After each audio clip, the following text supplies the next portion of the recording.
తెలంగాణలో లోక్సభ ఎన్నికల తర్వాత రాజకీయ పరిణామాలు వేగంగా మారిపోతున్నాయి. ఇటీవల జరిగిన అసెంబ్లీ ఎన్నికల్లో భారాస ఓడిపోయి ప్రతిపక్షానికే పరిమితం అయ్యింది.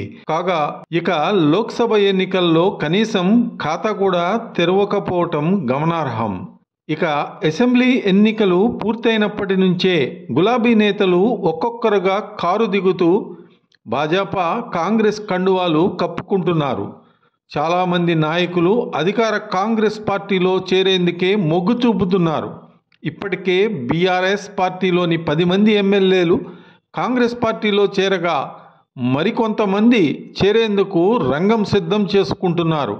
అయితే గత 10 ఏళ్లు భారాస హయాంలో కేసీఆర్కు అత్యంత సన్నిహితుడుగా పేరొందిన ఎర్రబెల్లి దయాకర్ రావు గారు మాత్రం ప్రస్తుతం సైలెంట్ మోడ్లో ఉన్నారు.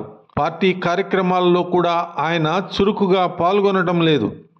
ఆ మధ్య ఆయన కాంగ్రెస్ పార్టీలో చేరుతారని జోరుగా ప్రచారం జరిగినా ఆ వార్తలను ఎర్రబెల్లి ఖండించారు.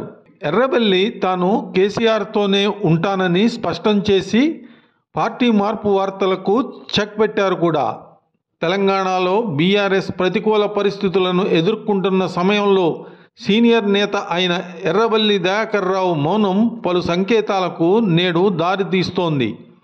ఇప్పటికే భారాస ఎమ్మెల్యేలు, ఎమ్మెల్సీలు కారు దిగి కాంగ్రెస్ పార్టీలో చేరిపోతున్నారు. కీలక నేతలు కూడా గుడ్ బై చెప్పేస్తున్నారు. ఈ క్రమంలోనే ఎర్రబెల్లి మౌనం చర్చనీయాంశం అవుతోంది. ఇక తెలంగాణ అసెంబ్లీ సమావేశాలు జరుగుతున్నాయి. శుక్రవారం భారాస చేపట్టిన చలో కాళేశ్వరం సందర్శనకు వరంగల్ జిల్లాకు చెందిన ఎర్రబెల్లి డుమ్మా కొట్టారు. ఆయన హైదరాబాద్లోనే ఉన్న ఈ కార్యక్రమానికి అటెండ్ కాలేదు. జిల్లాలో కూడా పార్టీ కార్యకర్తలకు కూడా పెద్దగా అందుబాటులో ఉండటం లేదని అంటున్నారు.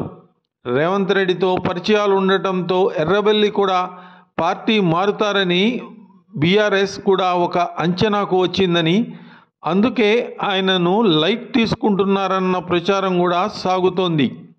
ఏది ఏమైనా బీఆర్ఎస్ అధికారంలో ఉన్నప్పుడు కీలకంగా వ్యవహరించిన ఎర్రబెల్లి అధికారం కోల్పోయాక కొనసాగిస్తున్న సైలెన్స్ మర్మం ఏంటో అర్థంగాక రాజకీయ వర్గాలు చెవులు కొరుక్కుంటున్నాయి.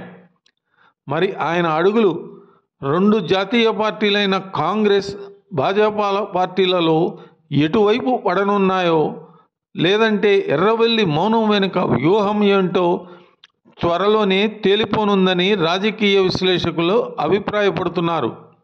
మరిన్ని అప్డేట్స్ కోసం మా కాయ్ టీవీని సబ్స్క్రైబ్ చేసుకోండి. మా వీడియో కనుక మీకు నచ్చినట్లయితే లైక్ చేయండి, షేర్ చేయండి. మీ విలువైన అభిప్రాయాలను కామెంట్ బాక్స్లో తెలియజేయండి.